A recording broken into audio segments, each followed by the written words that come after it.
30,000 feet above the Atlantic, scalding coffee drips down 11-year-old Marcus Johnson's face as businessman Richard Whitmore smirks. Accidents happen. Boy, he sneers loud enough for nearby passengers to hear. No one moves except Zara Washington, the senior flight attendant watching from the galley. Her hands steady as she approaches, face professionally neutral, despite witnessing what everyone pretends not to see. "Sir," she says with practiced calm that barely masks her rage, "I'll need you to come with me immediately." Neither realizes this moment will destroy careers, spark national outrage, and forever change airline policy. What invisible lines had been crossed that day, and who would pay the ultimate price for speaking truth to power? Marcus Johnson clutched his carry-on bag tightly as he and his mother Natasha navigated the crowded terminal at Chicago O'Hare International Airport. The early morning sun barely filtered through the massive windows as they approached the Atlantic Airways check-in counter.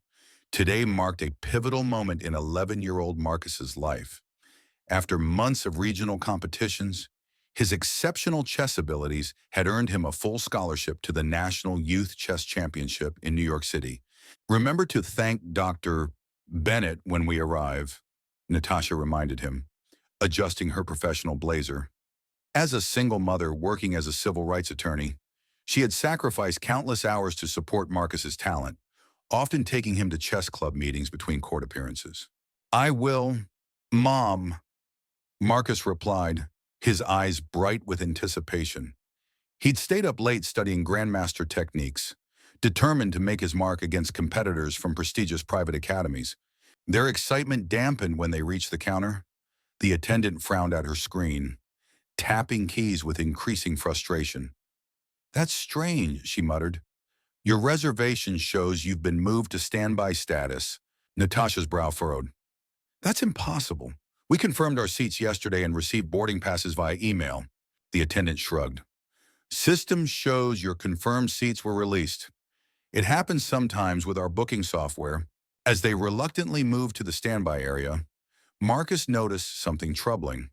Several passengers who arrived after them approached the same counter, received their boarding passes without issue, and proceeded to security. Every one of them was white. After 45 minutes of waiting, Natasha approached the gate agent again, phone in hand. "I have our confirmation email right here sent yesterday at 7:42 p.m. Seats 14A and 14B. The gate agent's smile tightened. "Ma'am, perhaps you misunderstood the email. Confirmations aren't guarantees. I've flown enough to know the difference between a confirmation and a standby notification," Natasha replied evenly, though Marcus recognized the subtle shift in her tone that signaled her lawyer mode was activating. A supervisor was called, more passengers boarded. Finally, after Natasha calmly but persistently presented their email confirmation and mentioned Atlantic Airways' own boarding policies, they were grudgingly permitted to board. Among the very last passengers there, relief was short-lived. "I'm sorry, but we've had to adjust seating to accommodate some last-minute changes," explained a flight attendant, directing Natasha toward the back of the plane. "Your son will be in premium economy seat 8B while you'll be in 32F. "That's unacceptable," Natasha protested. "He's 11 years old and we booked our tickets together months ago specifically to sit together." The flight attendant glanced nervously at the growing line behind them. "I apologize for the inconvenience, but the flight is completely full. There's nothing we can do at this point without delaying departure." Natasha looked at Marcus, calculation visible in her eyes. He knew she was weighing whether this was a battle worth fighting or if causing a scene would only make things worse for them both. "It's okay, Mom," Marcus whispered, though his heart raced at the thought of sitting alone. "It's just a few hours." With visible reluctance, Natasha knelt to his level. "Listen to me," she said quietly. "Remember what we discussed. Head high, no trouble. If anything happens that makes you uncomfortable, press the call button immediately." Marcus nodded solemnly, understanding her unspoken message.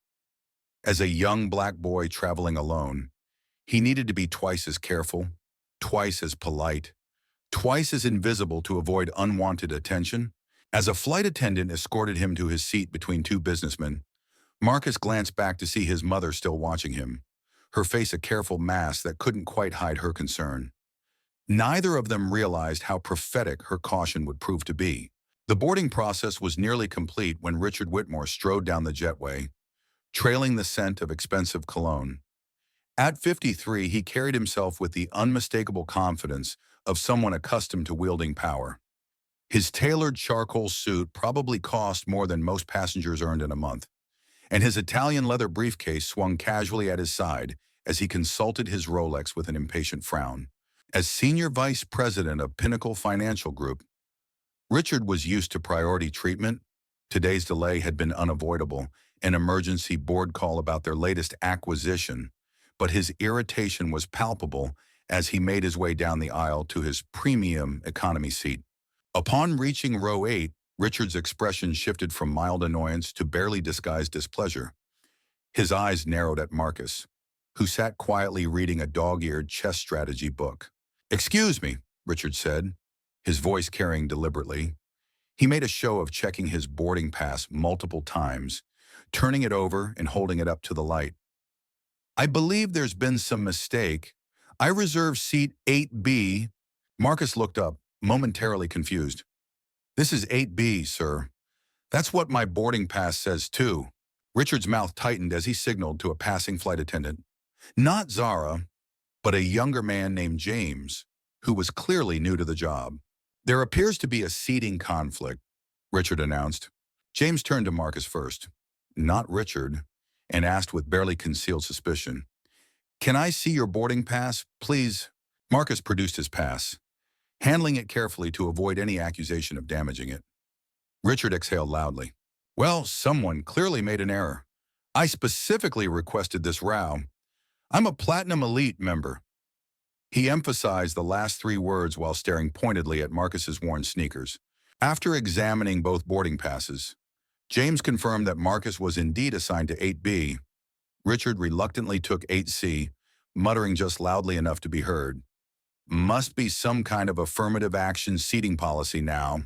Marcus pretended not to hear, focusing intently on his book as Richard settled beside him, deliberately extending his elbow over their shared armrest. "Pardon me," Marcus said softly, trying to reclaim a sliver of space. "You'll have to make do," Richard replied curtly. "I have work to do." He proceeded to spread financial documents across his tray table, encroaching further into Marcus's space. Throughout takeoff, Richard made 4 separate phone calls despite repeated announcements to switch devices to airplane mode. Each conversation featured the same loud discussion of the 8-figure merger and restructuring the underperforming division. He glanced sideways at Marcus after each million-dollar figure, as if ensuring the boy understood how important his seatmate was. When the drink service began, Richard ordered a scotch despite the early hour, followed by another. The alcohol seemed to fuel his territorial expansion as he repeatedly adjusted his position, each movement pushing Marcus further against the window. Have you ever encountered someone who seemed determined to make you feel unwelcome in a space you had every right to occupy? What invisible boundaries do some people create to establish dominance over others? And how far will Richard go to assert his perceived superiority over an 11-year-old boy whose only offense was occupying a seat he felt entitled to? The tension is building, but this is only the beginning of a confrontation that will change many lives forever. Zara Washington moved efficiently through the aircraft cabin, her Atlantic Airways uniform crisp. Despite this being her 4th consecutive red-eye shift, at 35, she carried herself with the poised professionalism that came from 12 years navigating not just turbulence in the air, but the often more challenging currents of workplace politics. Behind her practiced smile lay exhaustion and simmering frustration. Yesterday, after months of documentation and hesitation, she had finally filed a formal discrimination complaint with Human Resources. 3 times in the past 2 years, she had been passed over for the chief purser position despite perfect evaluations and seniority over the white colleagues who received the promotions instead. "Zara, we need more ice in first class," called James, the newer flight attendant, who despite being on the job for only 6 months, already spoke with the casual authority of someone who expected compliance.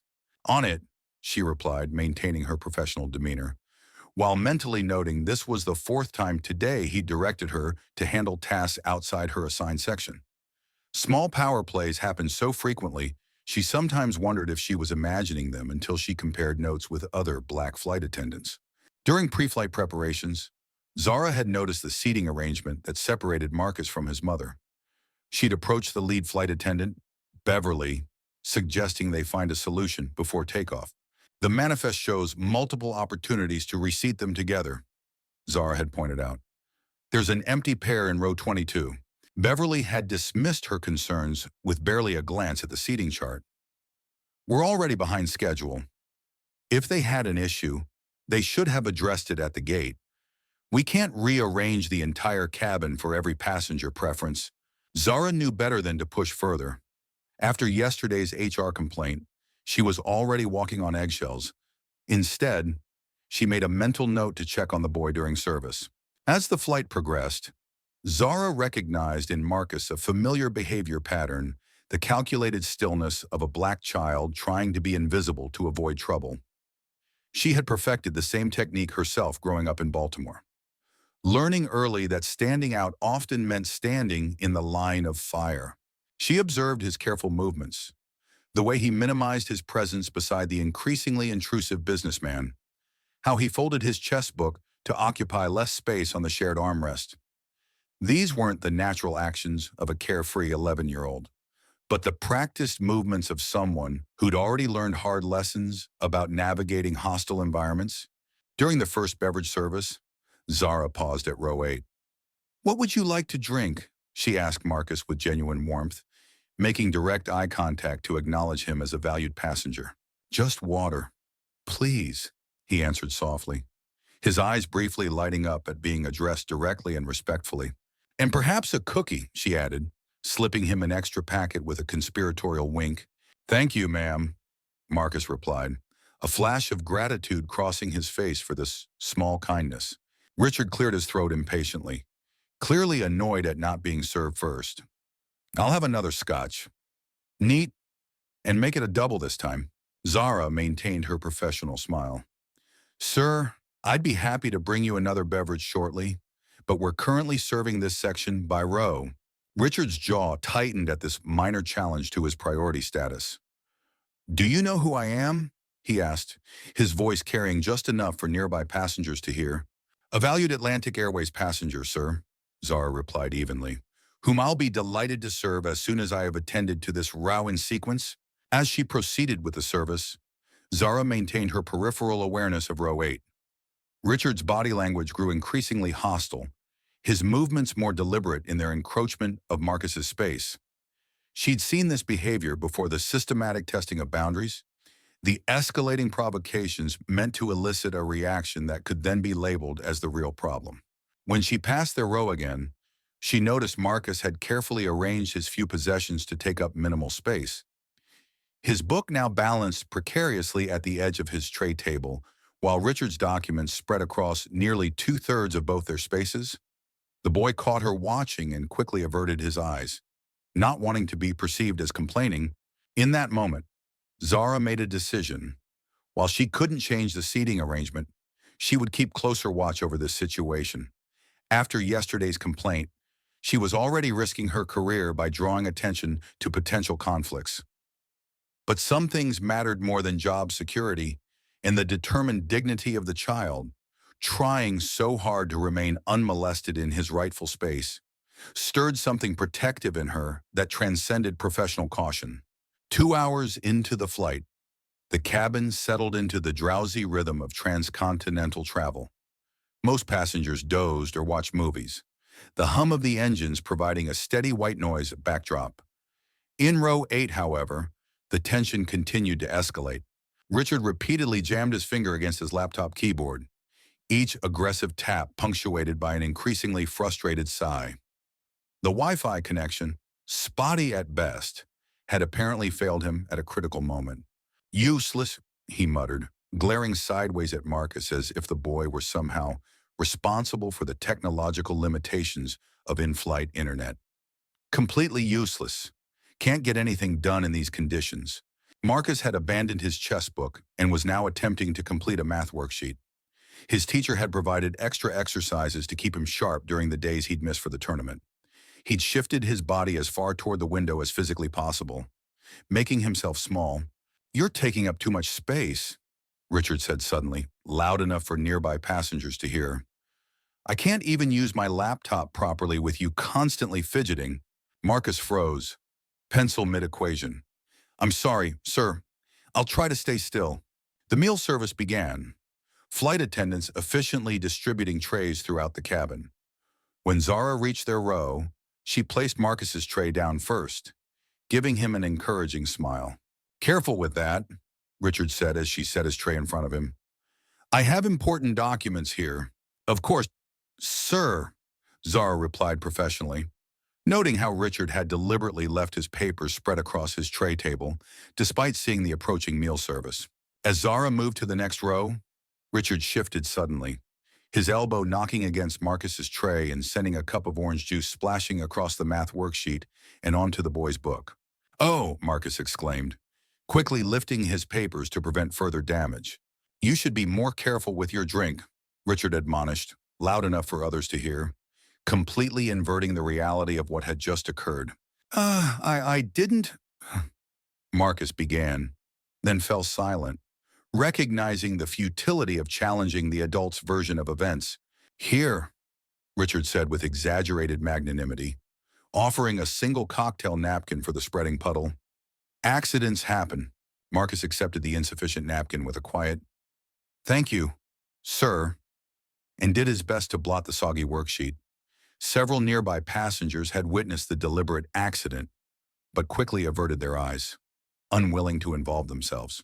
15 minutes later, Zara returned with the coffee service. She noticed Marcus's damp papers and stained tray table. "Would you like some extra napkins?" she offered, already pulling several from her apron. "That would be great. Thank you," Marcus replied softly. "And for you, sir," Zara turned to Richard. "Coffee black. No sugar," he answered curtly, barely looking up from his phone. Zara poured the steaming coffee carefully and placed it on his tray. "Please be careful. It's very hot." She had just turned to serve the next row when a commotion erupted behind her. A sharp gasp of pain cut through the cabin noise. Zara spun around to see Marcus half standing, coffee streaming down his face and chest. The scalding liquid had splashed across his cheek, neck, and arm, the dark stain spreading rapidly across his light blue shirt. His eyes were wide with shock and pain, though remarkably, he made almost no sound beyond that initial involuntary gasp. Richard sat with the now empty coffee cup tilted in his hand, his expression a calculated blend of surprise and indignation. "The boy bumped me," he announced loudly before anyone could speak. "He jumped up suddenly and knocked right into my arm. These kids nowadays, completely undisciplined." The lie was so blatant, so completely contrary to what had just happened, that for a moment the entire section seemed frozen in collective disbelief. Marcus remained standing, coffee dripping from his chin, his breathing shallow as he fought against showing the full extent of his pain. Several passengers had witnessed the truth, how Richard had deliberately tilted his cup as Marcus reached for his fallen pencil, how he had actually lifted the cup to ensure maximum spillage, yet no one spoke up. Some looked away uncomfortably. Others pretended sudden interest in their screens or magazines. Only Zara, who had caught the entire sequence in her peripheral vision, moved decisively. She rushed to Marcus with a wad of napkins and a bottle of cold water. "Let me help you," she said, her voice calm, but her eyes reflecting a controlled fury. She gently pressed the cold water bottle against the boy's cheek, where an angry red mark was already forming. "It was an accident," Marcus whispered to her, his eyes pleading, clearly trying to diffuse the situation rather than escalate it. Even in his pain, he was attempting to create peace, to be the bigger person, despite being the youngest one present. Zara made brief eye contact with him, a silent communication passing between them. In that moment, Marcus saw something in her expression that he desperately needed recognition. She had seen. She knew. He wasn't crazy or oversensitive or imagining the deliberate cruelty. Someone in authority had witnessed the truth. "Let's get you to the lavatory to clean up properly," Zara said, helping Marcus to his feet. "Those burns need immediate attention." As she guided him toward the front lavatory, Zara glanced back at Richard, who was now smugly rearranging his documents as if nothing significant had occurred. He had claimed the entire row in Marcus's absence, spreading his belongings across both seats. What had begun as boundary testing had escalated to physical harm, and the cabin's collective silence had emboldened him. But Richard had miscalculated in one critical aspect. He hadn't recognized that in Zara Washington. He had encountered someone who had spent a lifetime documenting injustice and who was, quite frankly, out of patience. In the cramped aircraft lavatory, Zara gently cleaned the coffee from Marcus's face and neck. The boy winced as she applied a cold compress to the angry red patches forming on his skin. "These are first-degree burn," she said quietly, her professional assessment tinged with controlled anger. "Possibly second degree on your neck. We should document this." Marcus looked alarmed. "Please don't make it worse. I'm okay. Really?" Zara met his eyes in the mirror. "Marcus, what happened wasn't your fault, and it wasn't an accident. You know that." "Right." The boy looked down, his shoulders tensing. "My mom says sometimes it's safer to let things go." "Your mom sounds very wise," Zara replied carefully, removing her phone from her pocket. "And sometimes that's true, but other times, letting things go only ensures they'll happen again to someone else who might not be as strong as you." She held up her phone. "I need to take pictures of these burns. It's standard procedure for any passenger injury, but it's also protection for both of us." After a moment's hesitation, Marcus nodded. Zara quickly photographed the injuries, noting the distinct splash pattern that clearly contradicted Richard's claim about being bumped. "You have a tournament in New York?" she asked, recalling the chess book. "National Youth Chess Championship," Marcus confirmed, brightening slightly despite his discomfort. "I got a scholarship?" "That's impressive," Zara said, meaning it. "I played a little in high school. Never got past sacrificing my queen too early, though."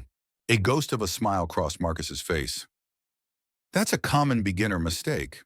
The queen seems so powerful that losing her feels catastrophic. But sometimes a sacrifice opens up better strategic positions." "Smart thinking," Zara said, applying burn ointment from the first aid kit. "That applies to more than just chess, doesn't it?" As they returned to the cabin, Zara's expression shifted back to professional neutrality. Richard had spread his belongings across both seats, clearly expecting Marcus to find another place to sit. "Sir," Zara said firmly, "I need you to come with me to the galley." Richard looked up with mild annoyance. "What for? I've already explained what happened. The boy bumped me." "This isn't a request, sir," Zara replied, her voice low but resolute. "FAA regulations require documentation of all passenger injuries, and as the involved party, I need your statement." "I'm busy." Richard gestured dismissively at his laptop. "Send one of the other attendants if you need paperwork filled out." Zara leaned slightly closer, lowering her voice further. "Sir, I need to remind you that interfering with a flight crew member's duties is a federal offense under 49 U.S.C. 46504.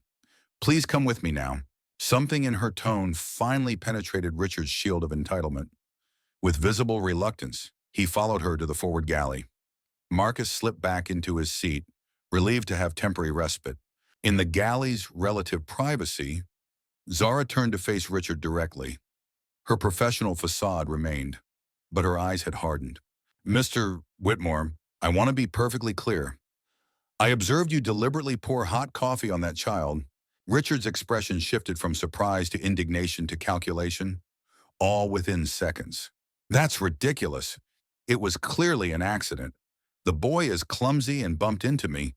"The burn pattern on his skin contradicts that claim," Zara stated calmly, "as does my direct observation, which will be included in my incident report." Richard's demeanor transformed instantly. His voice dropped to a condescending murmur. "Look, Miss Washington." He glanced at her name tag performatively. You're clearly overreacting to a minor incident. Accidents happen every day on flights. This wasn't an accident. And who do you think the airline will believe? Richard straightened his tie, his confidence returning. A flight attendant making unfounded accusations, or a Platinum Club member who personally plays golf with three of your senior executives. When Zara didn't react, he pressed on.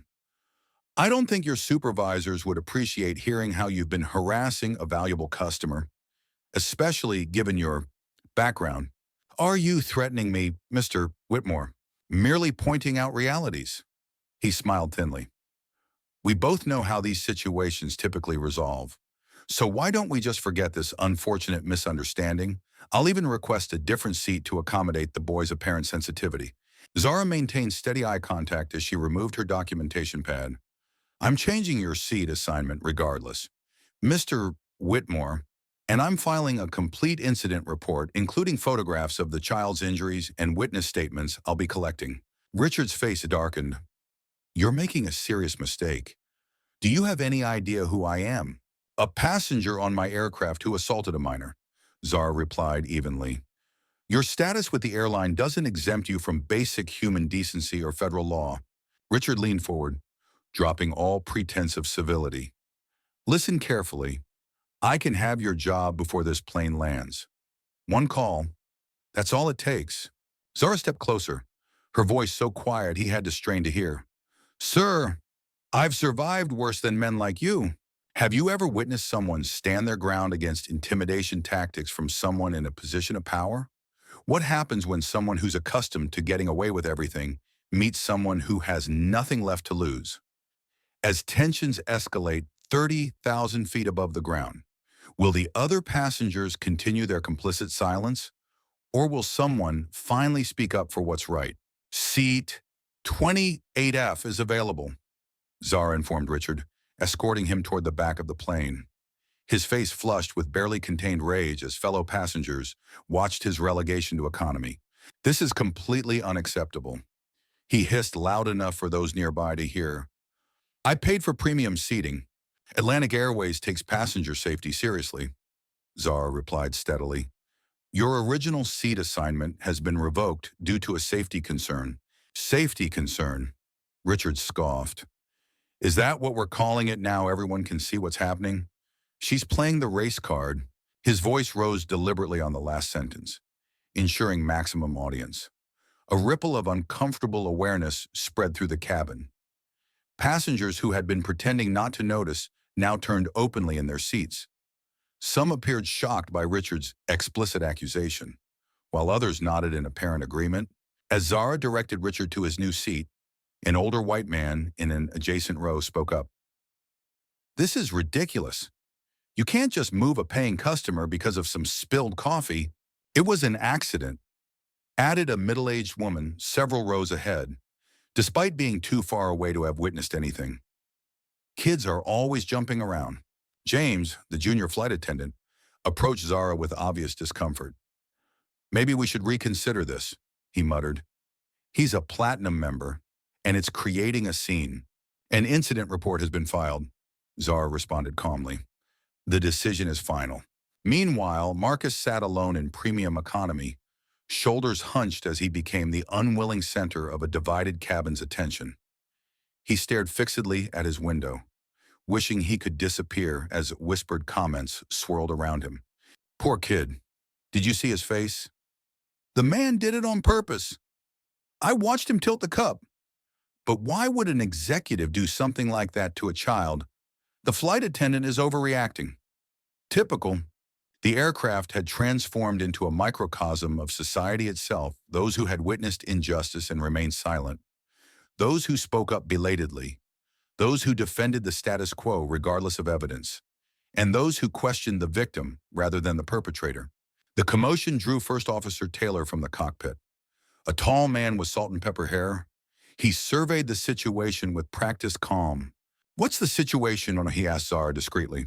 Before she could respond, Richard pushed past a flight attendant to approach. Finally, someone reasonable, he declared, extending his hand. Richard Whitmore, Pinnacle Financial. This woman has humiliated me in front of the entire cabin over a simple accident. Something flickered in Taylor's expression. Recognition of the dynamic at play. Perhaps, but his professional demeanor remained intact. I understand there was an incident involving a minor. A misunderstanding, Richard insisted. But rather than handling it discreetly, your flight attendant has created a spectacle and discriminated against me. Taylor turned to Zara. Miss Washington, a passenger sustained first and possible second-degree burns after hot coffee was deliberately spilled on him. Zara stated, I've documented the injuries and reassigned seating in accordance with safety protocols. The first officer nodded. Then you followed proper procedure. He turned back to Richard. Mr. Whitmore, I'm going to have to ask you to take your assigned seat. If you have complaints about our crew's professional conduct, customer relations will be happy to address them after we land. Richard's confident smile faltered. He had clearly expected male solidarity, perhaps even racial solidarity from the white officer. This is outrageous. I'll be speaking to your superiors. That's your right, sir. For now, please return to your seat as instructed. As Richard reluctantly complied, Taylor quietly added to Zara, Nice work. Let me know if you need anything else. The small victory provided temporary relief, but Zara noticed a passenger in row 10 surreptitiously recording the aftermath on their phone. Social media involvement would complicate matters exponentially. James approached Zara again as she checked on Marcus. Beverly wants to talk to you, he said, referring to the lead flight attendant. She thinks we should reconsider our approach here. What approach would that be? Zara asked. Following protocol for passenger injury. James lowered his voice. Look, I get it. What he did wasn't right, but both sides share some blame here, and this is becoming a bigger deal than it needs to be. Maybe we should just let it go to avoid complications. Zara regarded him steadily. A child was assaulted. James, that's not a both sides situation, and it's already a big deal. I've documented everything according to company policy and FAA regulations. That's technically correct. James conceded, clearly uncomfortable with her unwillingness to compromise. But sometimes technically correct isn't practically smart. Career-wise, I appreciate your concern for my career, Zara replied, her tone making it clear she recognized his actual motivations. Now, if you'll excuse me, I need to check on our injured passenger. As she turned away, she heard James mutter, Your funeral. Perhaps it would be, professionally speaking, but as Zara approached Marcus with a fresh cold compress and additional burn ointment, she knew some principles transcended career preservation. The boy looked up at her with quiet gratitude that validated her decision, regardless of what consequences might await her after landing. The fastened seatbelt sign had been illuminated for 20 minutes due to moderate turbulence when a commotion erupted from the back of the plane. Zara turned to see Natasha Johnson moving purposefully up the aisle, her expression a storm gathering force. Madam Barr, I need you to return to your seat. James intercepted her, placing his body directly in her path. The seatbelt sign is on for your safety. My son was injured, Natasha replied, her voice controlled but vibrating with intensity. I need to see him now. We're experiencing turbulence, James insisted, his hand rising in what appeared to be an attempt to physically block her progress. Once the captain turns off the sign, Don't touch me, Natasha stated, not loudly but with unmistakable authority. Federal regulations permit passenger movement during emergencies, and my 11-year-old son's injury constitutes an emergency. James hesitated, caught between protocol and the increasingly apparent reality that he was facing someone who knew exactly what her rights were. Just 2 rows ahead, a white businessman had risen to use the lavatory without any intervention from the crew, a contrast not lost on nearby passengers. Zara, observing the escalating tension, moved swiftly to intervene. Ms. Johnson, she addressed Natasha directly, please follow me.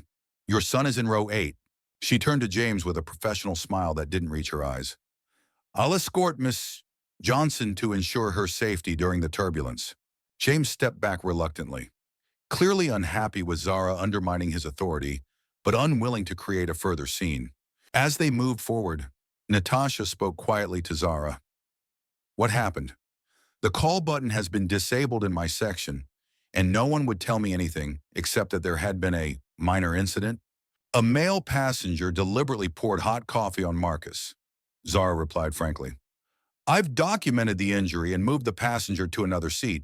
Natasha's step faltered momentarily, shock and fury crossing her face before she regained her composure.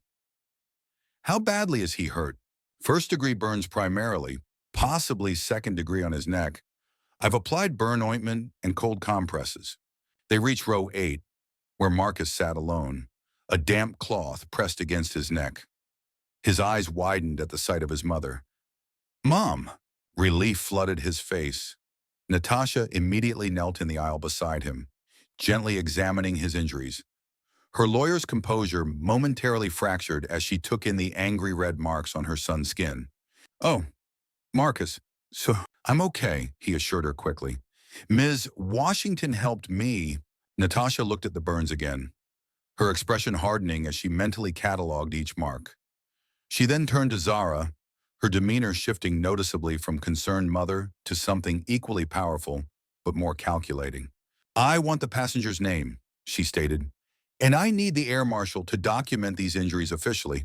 Of course, Zara agreed. I've already filed an incident report with photographs. Richard Whitmore, a voice suddenly supplied from across the aisle. An elderly woman peered over her reading glasses. I heard him on his phone earlier. He's with Pinnacle Financial Group. Natasha went completely still. Richard Whitmore from Pinnacle Financial.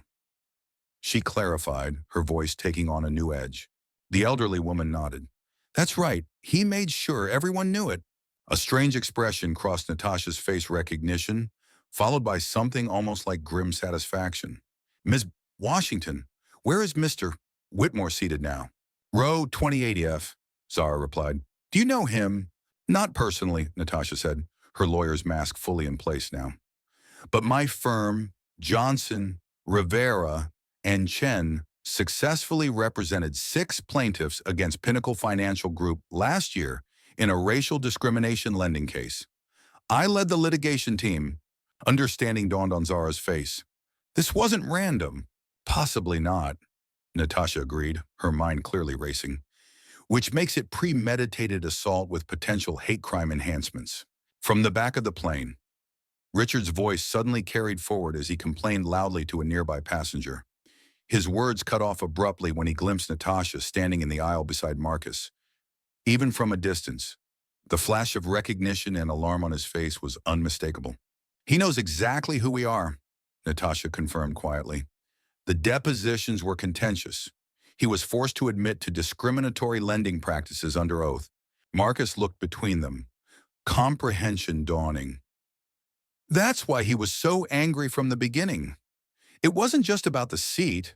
No, Natasha agreed, squeezing his shoulder gently. It wasn't just about the seat. She turned back to Zara. I need to speak with the captain and air marshal immediately. This changes everything, as if confirming her assessment.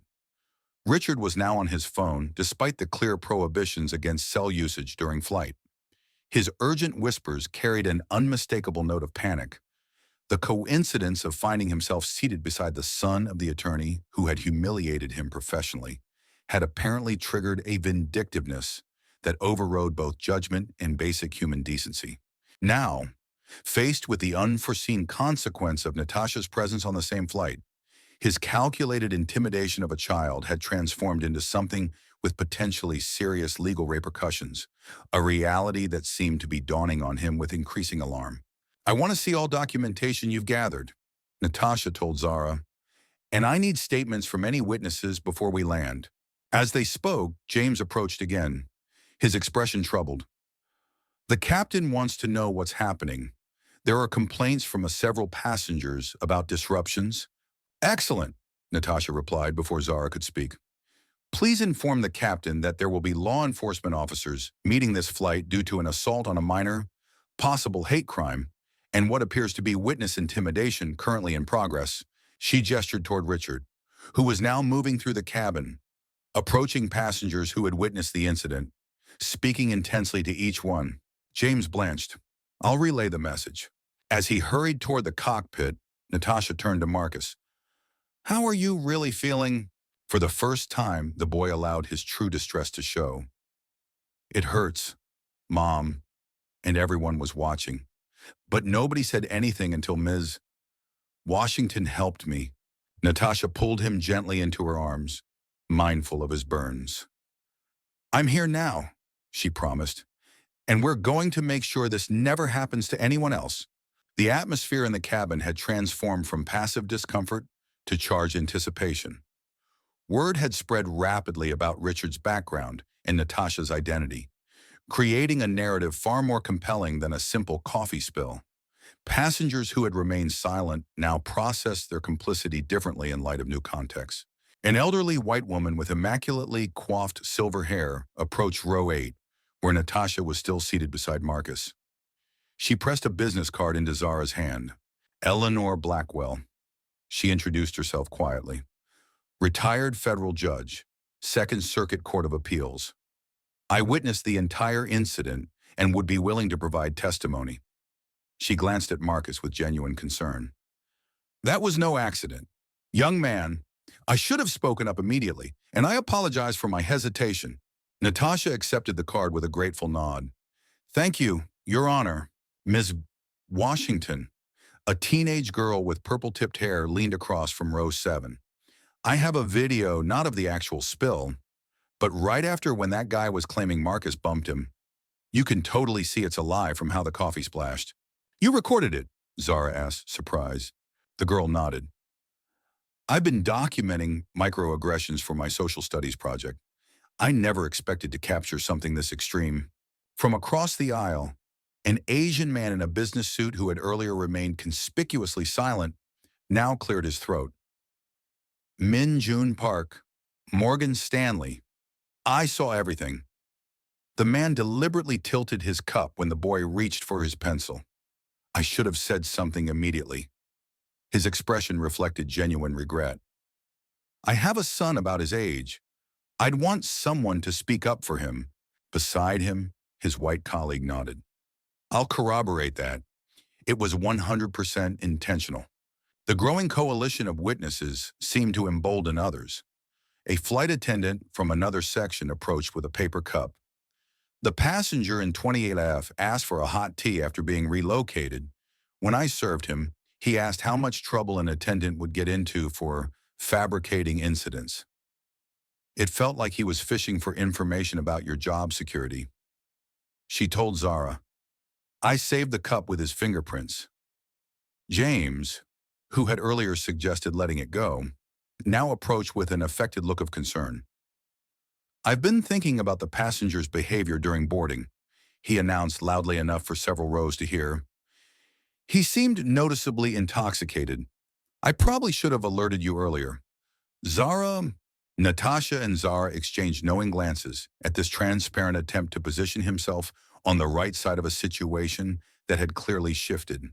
Expedient allies were still allies. However, so Zara merely nodded. Please include that in your statement. James, the captain's voice crackled over the intercom.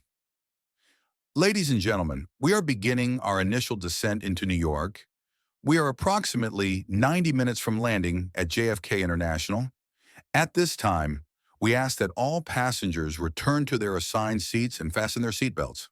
The announcement triggered a flurry of activity as witnesses hurried to provide contact information and preliminary statements before returning to their seats. Richard, observing the growing coalition from the back, was now engaged in an intense phone conversation despite repeated reminders about electronic device restrictions. Need someone waiting at the gate. Passengers nearby overheard him saying urgently, Yes, the Johnson woman from the lending case. She's here with her kid. It's complicated. No. Listen to me. This could get very bad very quickly. Call Davis in legal and have him. A flight attendant finally convinced him to end the call, but the damage was done. Richard was clearly mobilizing resources to counter the unexpected challenge to his authority and actions. Zara was called to the cockpit shortly afterward. The captain, a veteran pilot named Reynolds with 30 years of experience, looked troubled. Washington.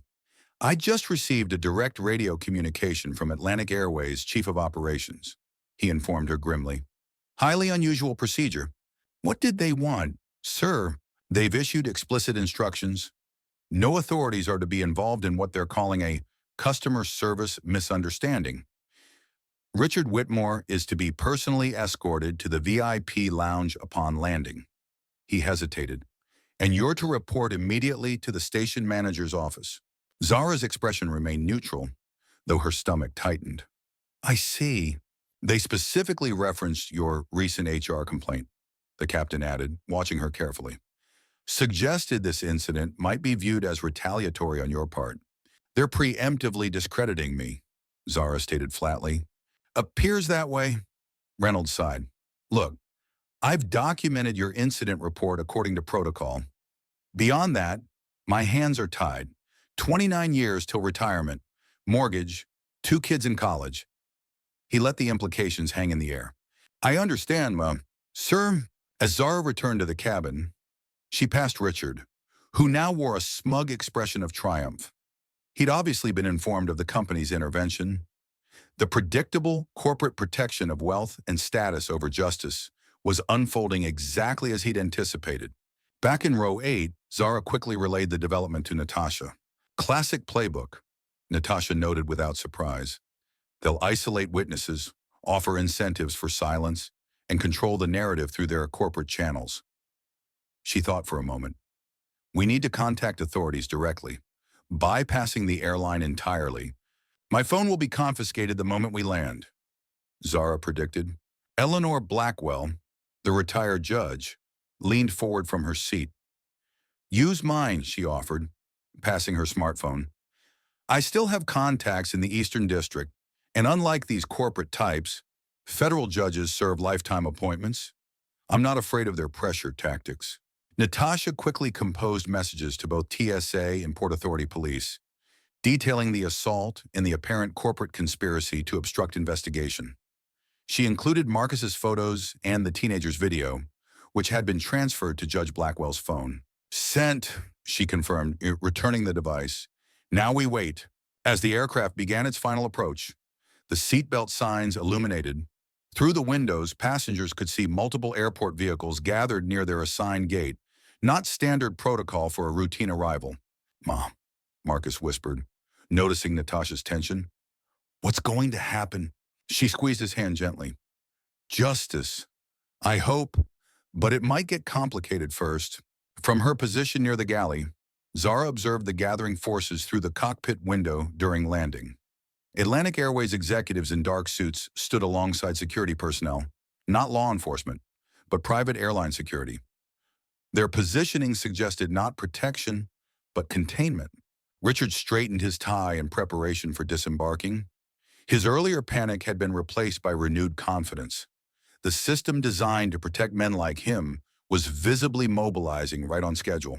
What none of them had accounted for, however, was the power of a single video already circulating beyond their control, a teenage girl's social justice project transforming into documented evidence of corporate corruption, shared with the simple hashtag, "We're just coffee while flying while black." The aircraft touched down at JFK with a gentle bump, taxiing toward gate C-42 where the unusual welcoming party waited. Zara watched through the galley window as Atlantic Airways executives conferred with security personnel, their body language suggesting a well-coordinated operation about to unfold. Miss Washington, the cabin interphone buzzed. Captain Reynolds requests your presence in the cockpit immediately. In the confined space of the flight deck, Reynolds looked genuinely troubled. They've escalated this to chairman level, he informed her quietly. The chief of operations personally radioed again during final approach with explicit instructions. Let me guess, Zara said. No authorities are to be involved. Reynolds nodded grimly. Whitmore is to be personally escorted to the VIP lounge upon landing. You're to report directly to Station Manager Kellerman's office, and they're classifying this entire incident as a customer service misunderstanding to be handled internally. First Officer Taylor shook his head in disgust. I've never seen anything like this. Direct chairman involvement over a passenger incident. Something's very wrong here. Your HR complaint, Reynolds added reluctantly. They mentioned it specifically, suggested this incident might be viewed as retaliatory behavior following yesterday's filing. Zara absorbed this information with outward calm, despite her racing heart. They're building a narrative to discredit me before I can even file the assault report. I've uploaded your incident documentation to the secure server as required, Reynolds assured her. Beyond that, he gestured helplessly. 29 years until retirement. 2 kids in college. I understand, Zara replied without judgment. Self-preservation was a powerful instinct, one she'd navigated her entire career. Thank you for following protocol with the report. As she returned to the cabin, she glimpsed Richard through the curtain divider. He was smoothing his hair and straightening his tie, his earlier panic replaced by smug satisfaction. When he caught her watching, he actually winked. The gesture confirmed her suspicions. Richard had connections at the highest levels of Atlantic Airways and had activated them the moment his actions threatened consequences. The system designed to protect powerful men was functioning exactly as intended. Making her way back to row 8, Zara quickly briefed Natasha on the situation. They're waiting at the gate, not law enforcement, company security and executives. They'll try to separate us from the passengers and confiscate evidence. Natasha processed this with the calculated precision of an experienced litigator. Standard corporate containment: isolate, intimidate, incentivize silence. What can we do? Zara asked. We've already done it, Natasha replied, referring to the messages sent through Judge Blackwell's phone. Port Authority police operate independently from airline security. TSA has federal jurisdiction that supersedes corporate protocol. She checked her watch. The question is whether they'll respond quickly enough. As the aircraft pulled into the gate, the flight attendants prepared for deplaning. James approached Zara with an apologetic expression that didn't reach his eyes. Station Manager Kellerman is personally waiting to debrief you, he informed her with barely disguised satisfaction. Beverly will handle the deplaning. The subtext was clear. Zara was being removed from standard procedures to prevent further documentation or witness interaction. As predicted, the corporate machinery was moving swiftly to contain potential damage. Ms. Washington, Natasha called softly as Zara passed. Whatever happens, you did the right thing. Zara nodded, drawing strength from the affirmation. Stay together, she advised quietly. Don't let them separate you from Marcus. As the cabin door opened, 2 men in Atlantic Airways management uniforms immediately boarded, bypassing the usual deplaning sequence. One headed straight for Zara, while the other moved directly toward Richard. Ms. Washington, I need you to come with me immediately, the first executive stated, his tone leaving no room for discussion. Mr. Kellerman is waiting. Simultaneously, the second man reached Richard. Mr. Whitmore, I'm Thomas Davis, Vice President of Customer Relations. On behalf of Atlantic Airways, please accept our sincere apologies for the unfortunate misunderstanding today. If you'll follow me, we've arranged private transportation to the VIP lounge where we can address your concerns. The passengers watched this choreographed extraction with varying degrees of discomfort and outrage. The contrast was stark. Richard receiving deferential treatment despite his actions, while Zara, who had followed protocol to protect a child, was being treated like a problem to be contained. This is wrong, the teenage girl with purple-tipped hair declared loudly. He poured coffee on a kid on purpose. I have it on video. Young lady, Davis responded smoothly. There's been a misunderstanding. Atlantic Airways takes all passenger concerns seriously and will be investigating thoroughly. Now, if you'll please remain seated until general deplaning begins. It wasn't a misunderstanding, insisted Minjun Park from his business class seat. It was deliberate. Many of us witnessed it. A ripple of agreement moved through the cabin, but Davis maintained his professional smile. We appreciate your concern, sir. If you'd like to provide a statement, customer relations representatives will be available in the terminal. As Zara was escorted off the aircraft through the forward door, She glimpsed Richard being ushered through the separate jetway typically reserved for first-class passengers. The system's efficiency at protecting its own was both impressive and nauseating. In the terminal, Zara found herself quickly guided through service corridors away from public areas. Her escort's grip on her elbow was professionally firm but unmistakably coercive. They arrived at an unmarked office where station manager Kellerman waited, a thin file folder open on his desk. "Ms. Washington," he greeted her without warmth. "I'll need your phone and any personal devices immediately." "On what grounds?" Zara asked. Though she'd anticipated this demand. "Company protocol for incident investigation," Kellerman replied smoothly. "Any documentation taken during your shift is company property." "I'm aware of company protocols," Zara countered. "They require chain of custody procedures for evidence collection, including proper receipts and witnesses." Kellerman's professional facade cracked slightly. "This isn't a negotiation. Your employment status is currently under review following yesterday's creative interpretation of company history in your HR filing. Your handling of today's customer service incident only adds to our concerns about your judgment." And there it was, the threat, barely veiled. Comply or face termination. With her discrimination complaint used as leverage against her. "I believe I'm entitled to union representation for this discussion," Zara stated calmly. "This isn't a disciplinary meeting," Kellerman countered. "It's an evidence collection procedural requirement outside and through the office's small window." Zara could see Richard being escorted to a waiting black SUV, bypassing the normal customs and immigration procedures. The choreography of privilege was proceeding exactly as planned until it wasn't. A commotion erupted near the main terminal. Port Authority police officers had arrived, accompanied by TSA officials. Through the window, Zara watched their purposeful movement toward the gate area, badges displayed prominently. Kellerman's phone buzzed. His expression shifted from confidence to concern as he listened to the caller. "Who authorized?" he began, then fell silent. "Yes, sir, understood." When he hung up, his gaze on Zara had transformed from dismissive to calculating. "It seems there's been a complication." Chaos erupted at Gate C-42 as multiple authority figures converged simultaneously. Atlantic Airways executives formed a protective barrier around Richard Whitmore, attempting to guide him toward the VIP exit before law enforcement could intercept them. Meanwhile, Natasha and Marcus found themselves detained by airline security under the pretense of collecting statements about an onboard disturbance. "We need to verify your identification before you can proceed to customs," an airline security officer informed Natasha, deliberately positioning himself to block her view of the approaching Port Authority police.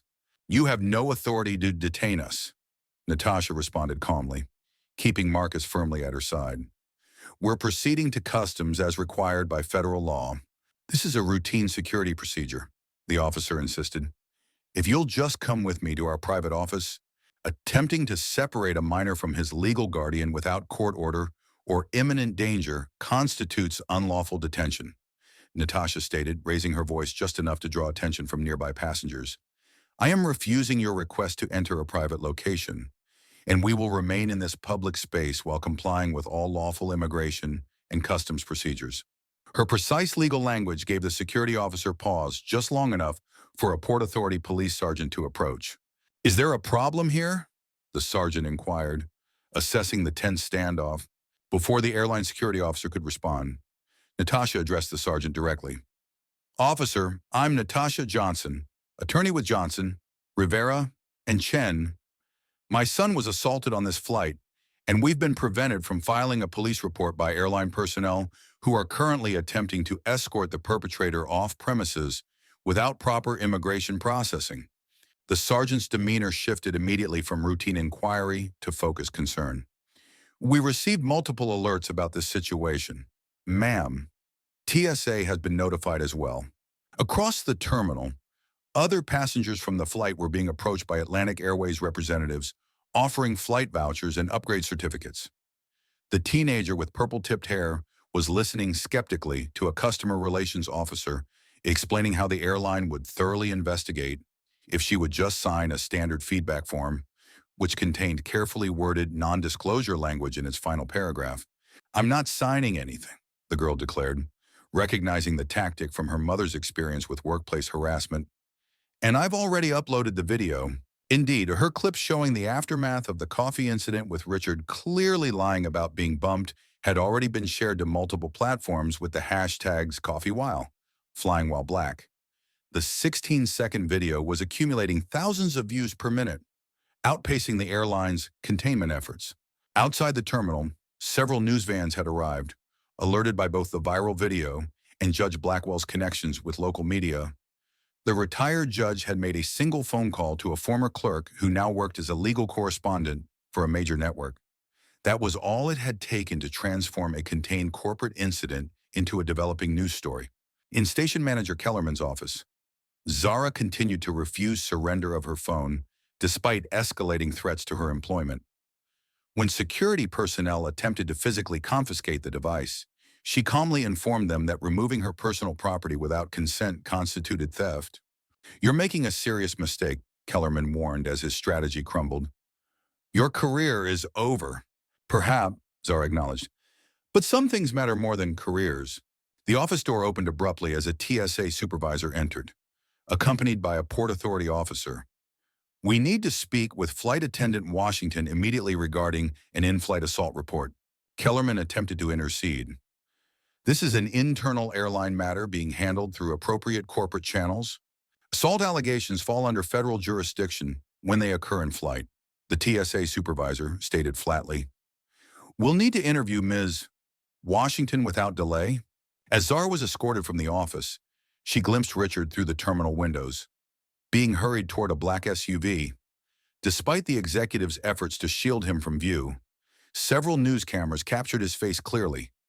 His expression was a mixture of entitlement and growing alarm as the carefully orchestrated extraction began unraveling. The situation reached its climax when airport police attempted to separate Marcus from Natasha for routine questioning about the incident. Standing in full view of gathering media, Natasha's response was measured but resolute. "My 11-year-old son is a victim who has sustained burns requiring medical attention," she announced, her lawyer's voice projecting clearly. "Any questioning will occur with his legal guardian present, with a victim's advocate, and after he receives proper medical care as required by New York state law regarding minor victims." When the officer hesitated, she continued, "Additionally, as the assailant appears to be receiving preferential treatment and expedited departure from the terminal, I am formally requesting that law enforcement secure all relevant security footage immediately to prevent evidence tampering." Nearby passengers, many recording with their phones, erupted in support of applause.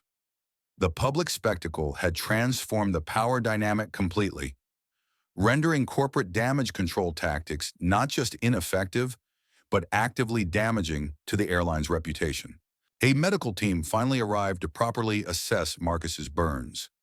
As they worked, Natasha maintained phone contact with her law partners, who were already filing emergency motions to preserve evidence and prevent witness intimidation. "Mom," Marcus whispered as a paramedic applied proper burn dressings. "Everyone's watching." "Let them," Natasha replied gently. "Sunshine is the best disinfectant. Remember," Marcus nodded, recognizing the legal principle she'd taught him. "Wrongdoing thrives in darkness, but rarely survives public scrutiny." Outside, Richard had nearly reached the SUV when two federal officers intercepted him. The executive's protests about valued customer privacy fell on deaf ears as the officers explained that all passengers were required to complete proper immigration procedures before leaving the terminal. As Richard was escorted back inside, his face now visible on multiple news broadcasts, the corporate protection that had seemed so certain began dissolving around him. The system designed to shield men like him from consequences had encountered something it couldn't easily neutralize: the unfiltered truth, documented and witnessed by dozens, spreading faster than any corporate communications team could contain. Zara Washington, finally released from airline custody after providing her statement to federal authorities, emerged from the terminal to find an impromptu media gathering. She declined all interview requests, stating only that she had followed standard safety protocols to protect a passenger in my care. As cameras followed her departure, Zara caught Natasha's eye across the terminal. They exchanged a brief nod of mutual respect, two women who had independently chosen principle over expediency. Despite knowing the likely professional cost, what neither fully appreciated yet was how their individual acts of integrity had converged to create something larger than themselves, a moment of public reckoning that would eventually extend far beyond one flight, one company, or one incident of bias. The days following the coffee incident, as media outlets had dubbed it, brought a coordinated campaign of institutional retaliation against Zara and the Johnsons. The systems designed to protect power rarely surrender without deploying their considerable resources. Zara received formal notice of administrative leave pending investigation from Atlantic Airways. The official reason cited was violation of customer privacy protocols and creation of an unsafe cabin environment, bureaucratic language masking the true message she had challenged the wrong person. Her personnel file, which she legally requested copies of immediately, had mysteriously acquired documentation of previous customer complaints that had never existed during her 12-year career. The fabricated history painted a picture of an employee with concerning patterns of confrontational behavior, rather than the stellar service record she had actually maintained. 3 days after the flight, Zara returned home to find her apartment door slightly ajar. Inside, nothing appeared disturbed except for her missing laptop and backup phone. The police officer who responded to her report seemed skeptical of the coincidental timing when she explained the circumstances, suggesting it was probably just random theft, despite no other valuables being taken. Meanwhile, Richard Whitmore's corporate machinery had activated fully. Pinnacle Financial Group issued a carefully worded statement expressing concern about how a valued executive has been unfairly vilified for an unfortunate accident. The statement suggested that current social tensions were being exploited by activist employees with personal agendas, a thinly veiled reference to Zara's discrimination complaint. Professional crisis management firms began working to reshape the narrative. Carefully placed stories appeared questioning the rush to judgment in our politically charged era and suggesting that career-threatening accusations were being made before all facts were established. Most disturbing was the coordinated attack on Natasha and Marcus. Tabloid websites mysteriously received information about a 7-year-old misdemeanor charge from Natasha's college days, a protest-related offense that had been expunged from her record. Though legally irrelevant, the strategic leak created headlines questioning her credibility. More insidiously, anonymous educational experts began raising questions about Marcus's chess scholarship, suggesting that diversity priorities might have influenced selection criteria. The academic competition he had traveled to participate in suddenly faced intense scrutiny about its admission standards and evaluation metrics. Online threats began appearing on chess forums and social media platforms where Marcus participated, forcing him to withdraw from the competition for safety concerns. What should have been a triumphant moment in a gifted child's development had been poisoned by adult malice. This is how the system works, Natasha explained to Marcus as they reviewed the latest developments in their hotel room, unable to return home while dealing with the aftermath. When traditional power is challenged, it responds by attacking credibility, changing narratives, and creating distractions. It's not fair, Marcus observed, his young face showing the strain of unwanted public attention. No, it's not, Natasha agreed. But it's predictable, and predictable means plannable. Indeed, Natasha had anticipated many of these tactics. Her law firm had immediately filed for emergency injunctions to preserve all evidence, including surveillance footage from the aircraft and terminal. They submitted formal complaints to regulatory agencies about Atlantic Airways' apparent obstruction and witness intimidation attempts. The settlement offers began arriving on day 5, substantial financial packages requiring absolute confidentiality and withdrawal of all complaints. The initial offer to Zara represented nearly 5 years' salary. The figure presented to Natasha was significantly higher, reflecting both punitive damage potential and Marcus's future medical needs for burn treatment.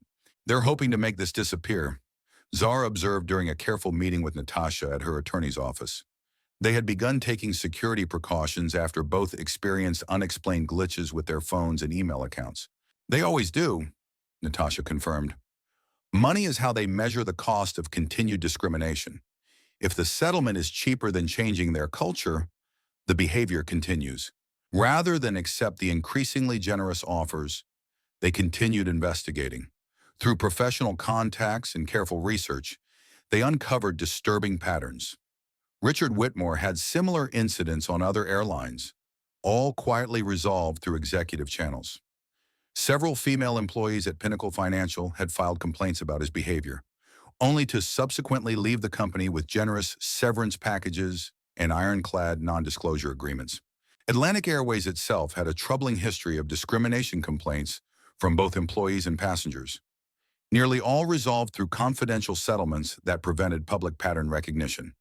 The system wasn't just protecting Richard Whitmore, it was protecting itself. The coordinated pressure continued mounting. Zara's union representative suggested that fighting the airline might not be worth the personal cost. Her apartment lease mysteriously came under review for occupancy regulation compliance. Her health insurance status was flagged for verification requirements. For Natasha, the pressure came through professional channels.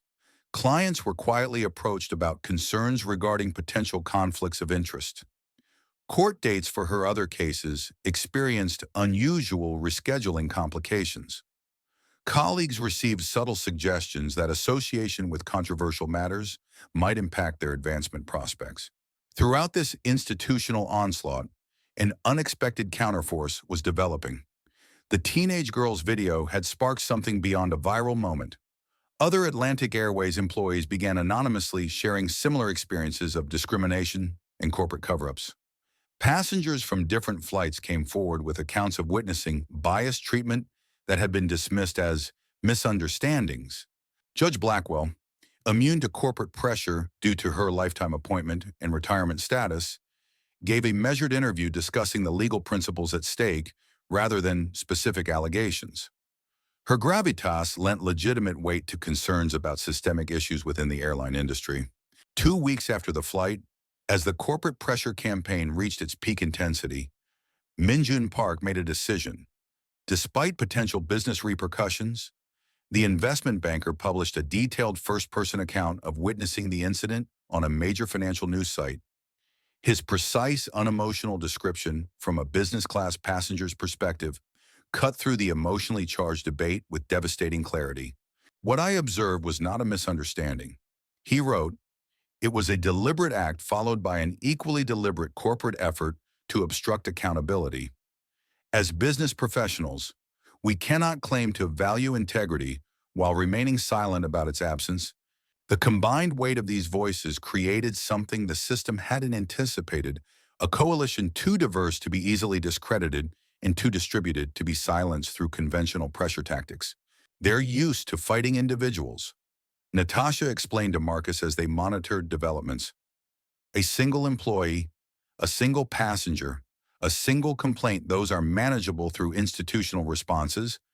But when patterns become visible and witnesses refuse to be isolated, the math changes. Indeed, by week 3, the narrative had shifted from a disputed incident on a single flight to questions about systemic problems within airline culture and corporate accountability structures. Congressional staffers began making inquiries about regulatory oversight and discrimination patterns in transportation. Industry analysts raised questions about Atlantic Airways governance practices and risk management protocols. What had begun as an attempt to silence 3 individuals had inadvertently created something much more difficult: to control a legitimate public conversation about power, accountability, and the systems designed to protect certain people from the consequences of their actions at others' expense. 3 months after the coffee incident, a congressional hearing room buzzed with tense anticipation. The House Transportation Committee had convened special sessions on discrimination in commercial aviation patterns, practices, and passenger rights. What had begun as a single incident had expanded into a comprehensive examination of industry-wide issues. Zara Washington sat at the witness table, poised and professional in a Navy suit rather than her Atlantic Airways uniform. Beside her, Natasha Johnson reviewed her prepared testimony while Marcus, now 12, organized his notes with the same focused concentration he applied to chess strategies. They represented just 3 voices among dozens scheduled to testify. Former Atlantic Airways employees had come forward with similar experiences of discrimination and corporate suppression. Passenger advocacy groups presented data showing disturbing patterns in how incidents were handled based on race, gender, and apparent socioeconomic status.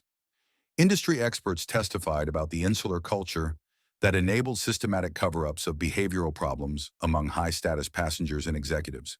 The incident on Flight 2143 was not isolated, Zara testified, her voice steady despite the bank of cameras recording her every word. It was merely visible. Most discriminatory incidents occur without witnesses willing or able to document them. Most employees who report such incidents face exactly what I experienced: systematic retaliation, designed to discredit and silence. When questioned about losing her career of 12 years, Zara responded with unexpected optimism.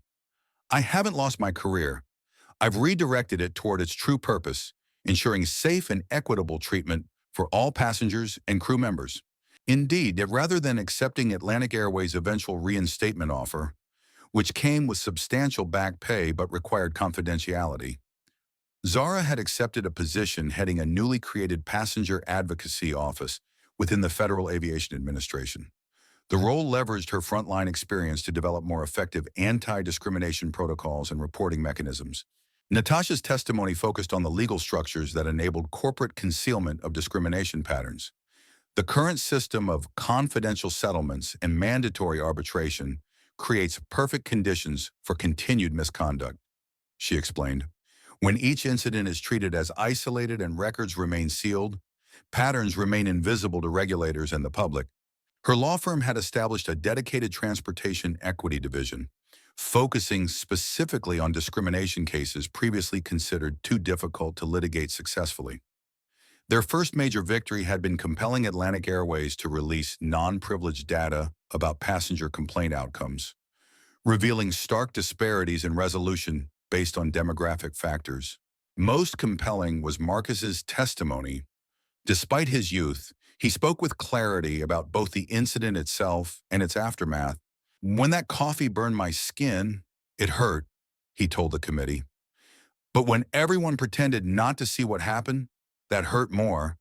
It taught me something no 12-year-old should have to learn, that some people's comfort matters more than other people's pain. He described the online harassment that had forced him to withdraw from the chess championship and change schools. I didn't just lose a tournament. I lost feeling safe in places where I belong. Richard Whitmore was notably absent from the hearings. Following multiple witness statements and the eventual release of cabin surveillance footage that conclusively disproved his version of events, he faced criminal charges for assault, filing false reports, and witness intimidation. Pinnacle Financial had placed him on indefinite leave before quietly accepting his resignation. The corporate shield that had protected him for decades had finally developed a crack through which accountability could penetrate. The hearings produced tangible outcomes. Atlantic Airways' CEO and several executives resigned following evidence that they had orchestrated the post-flight cover-up attempt. The airline adopted comprehensive new anti-discrimination policies, mandatory bias training, and transparent incident reporting procedures.